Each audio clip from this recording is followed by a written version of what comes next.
Welcome all to the BK Lounge. It's myself, the lovely Brian Otto. We're going to be spitting those stories all Warrior Block. That's right, Kyle. You trying to turn down after graduation this year? For sure, man. Can't be involved myself in substances. Remember what happened last time? Very true. Luckily, we'll have Chem Free to look forward to, and they'll help us have a great and safe night after graduation. Our first story gives us a glimpse at this year's post-grad activity, Chem Free. Hey, Warnicunnet, the Shan That Can here. Every couple weeks, the parents of the senior class who are part of Chem Free meet here in the library to discuss their plans for after graduation. Chem Free is a chemical-free overnight celebration for Warnicunnet graduates that takes place right after graduation. The evening is provided to graduates to promote a safe, drug, and alcohol-free night of celebration. It is organized 100% by parent volunteers and is supported by generous donations of local community businesses and other private donors. During the night of Chem Free, students will experience a dinner, a dance, and many other planned activities. We hope to all see you there. Chem Free has held many fundraisers, and their next upcoming fundraiser is February 17th at Flatbreads. Chem Free will also be holding a t-shirt design that will be open to all seniors. The t-shirt must have black lettering on white 8x5x11 paper, including the words 215 Chem Free, and must be delivered to Miss Berry prior to March 31st, 2015. The winning design will earn $100. For more information, look up the 215 Chem Free Facebook page for updates on events and upcoming fundraisers. Jean Vincent and Kathy Herod were interviewed on their thoughts of Chem Free and why you should join. Got some great things planned for you guys. We want 100% of the seniors participating. It's a great night. This is my youngest that's graduating this year. I've got two older boys. They absolutely loved it, and they talk about it even to this day. So please join them. If you don't know what it's about, ask a senior from last year how much fun they had. I guarantee you will have a great time. Absolutely. And it's your last time where you will all be together and be able to enjoy each other's company for that one last night after graduation before you go on to your lives. So come on down, okay, guys? And if you have any questions, check out that Facebook page. A lot of things happening. That's all for you today, Warnicunnet, so stay active and Chem Free. This is Shan That Can for WHTV. Man, that story was flames. I think I might need to cool off before we continue. Well, then maybe you should go take a dip in the ocean. Good idea. But first, a reminder that Lindsay Baxter is hosting an event at the Community Oven January 19th from 5 to 9 to raise money for the Special Olympics. A portion of the profit will go to Lindsay's Polar Plunge funds, which all go towards supporting the Special Olympics. Be sure to head over to the Community Oven to grab some pizza and support this great cause. Also related to H2O, check out Emily and Henri's story on the Warnicunnet swim team. Let's hope it makes a splash. What's up, Warnicunnet? Emily and Henri here. We're at the Phillips Exeter pool where the Warnicunnet team practices.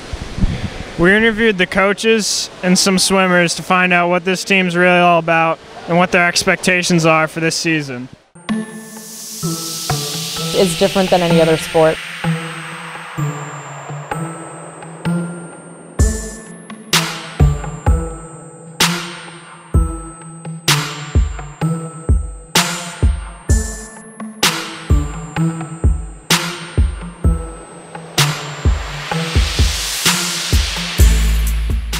My favorite part about the swim team is the family atmosphere, I guess. It's a lot more of a team sport than like a club swim team. I swim outside of the school. Like the group is really good because it's just so much fun, and that's kind of why I stuck with it sophomore year. The coaches have gained wide support from the entire swim team, and they have been a major factor in the team's past success. Well, the coaches are great. They're my parents, and I think that all the kids that do swim team love them. They get along really well, and especially with the kids, they get along great with all the swimmers. I think their positive energy kind of translates into a good team atmosphere. The team's main expectations for the season are to improve times throughout the entire team, as well as to send as many swimmers as possible to the state meet. This season, I think our expectations are to just, get as many people to states as we can. Do really well in preseason and getting prepared, and so everybody does really well at the meets. And have fun, swim fast.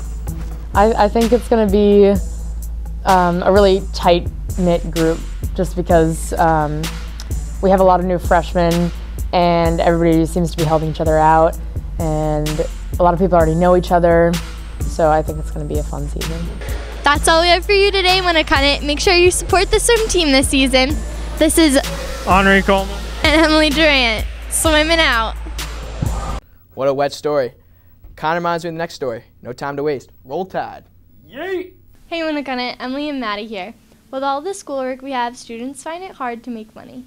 But despite the difficulty of balancing school and work, many students at Winnicott do have jobs. While some work at supermarkets, others have less typical teen jobs like working at an auto body shop. I work at Market Basket and I've been working there since last spring. I work at the Galley Hatch and I bus and I worked there since last summer. I work at Hannaford's. Market Basket's better. I've worked at Hutchinson's Candy for 2 years. I work at KFC and I've been working there for 2 weeks. I work at Hannaford's and I worked there for about 4 months. I'm Nathan Daniels. I've been working at Abenaki Country Club for 2 years now. I work at New Hampshire Academy of Gymnastics and I coach little kids and teach them how to do gymnastics, and I've coached for probably 2 years. I work at Suds and Soda in Greenland and I've been working there for 2 months. Okay, so I'm the head spray technician at Hartnett's Car Wash and Auto Body, and I've been there for 3 years. I've been working at the Airfield Cafe for 7 years. Studies show that students who work no more than 10 to 15 hours per week tend to earn higher grades than those who don't.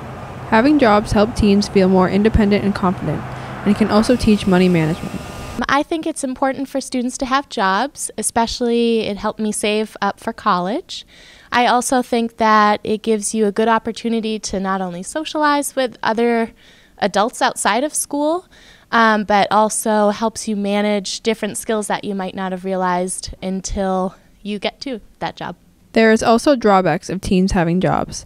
If they work too many hours, they can fall behind on schoolwork and become stressed out. If you want to make money during the school year, just make sure you have enough time to do your work and have fun. For WHTV, this is Maddie and Emily, signing out.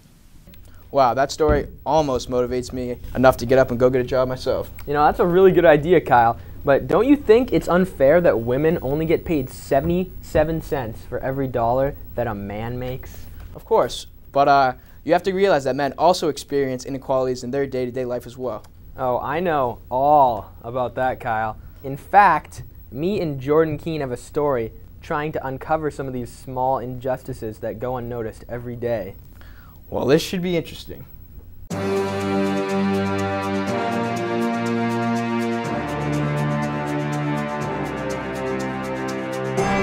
So, you free for dinner on Friday? I'm not really into short guys, sorry.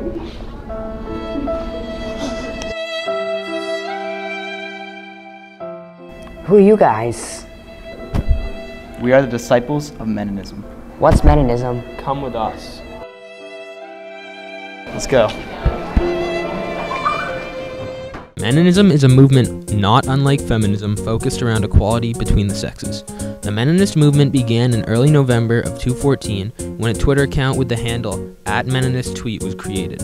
Although the account does occasionally use anti-feminism for humor, many tweets still highlight some of the physical, mental, and emotional pressures put on men on a daily basis. Some of the larger pressures include the media's portrayal of men, censorship, and the pressure to be hyper-masculine. We interviewed some of Winnicott's strongest advocates of Meninism to share their thoughts. Am I a strong advocate of Meninism? Yes. I am a strong advocate for Meninism and feminism. I think there's like an incredible amount of like inequality on both sides of the spectrum. Don't even get me started. I go to the movies on a date, have to pay for the girl. After that, we go out for food, have to pay for the girl. Have to, when it's a rainy day, take off my jacket, lay it down on top of a puddle so she can get over the puddle. God forbid she gets her shoes wet. I think girls should, you know, step up, maybe be some gentle ladies instead of some gentle men, you know. How about for once a girl holds the umbrella for the guy? How about for once a girl takes off her jacket and gives it to the guy to wear when he's cold? Kind of even it out, 50-50. There's this incredible pressure to be like tough and masculine. I don't see gender, I only see justice. So ladies, now that you are aware of some of the hardships that plague men on a daily basis, here are a few situations where it would be respectful to to implement a more gender-neutral mindset.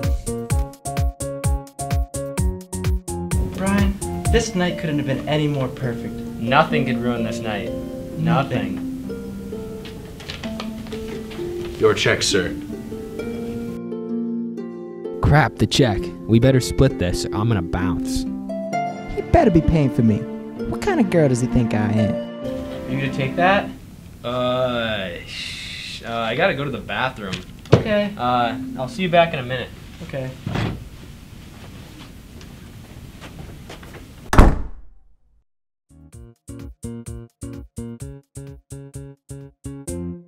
Dude, this chick never texts me first.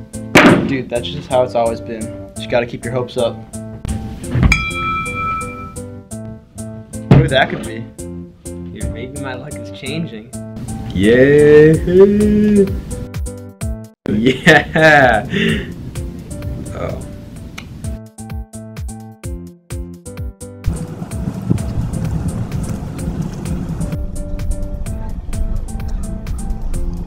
Hey, big boy.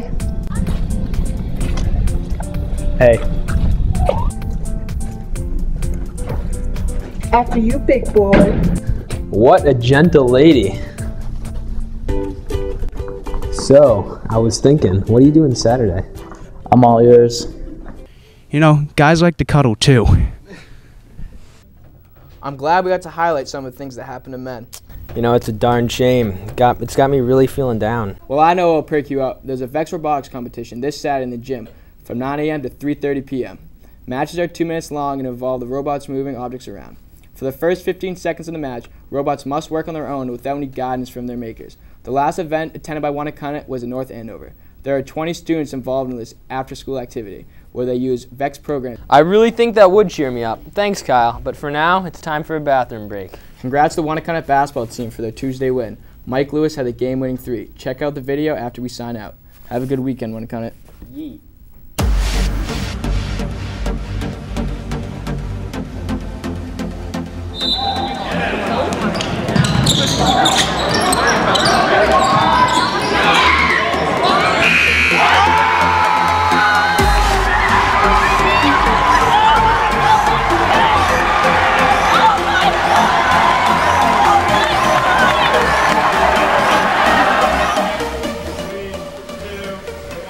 Wow, that story almost motivates me to get up and go. I don't have a thing. Where they use robotic system made by Vex. Whoop, whoop. Oh, Alina will cheer you up. There's a Vex Robotics competition this Saturday in the gymnasium, 9 a.m. to 9:30. I can't see it.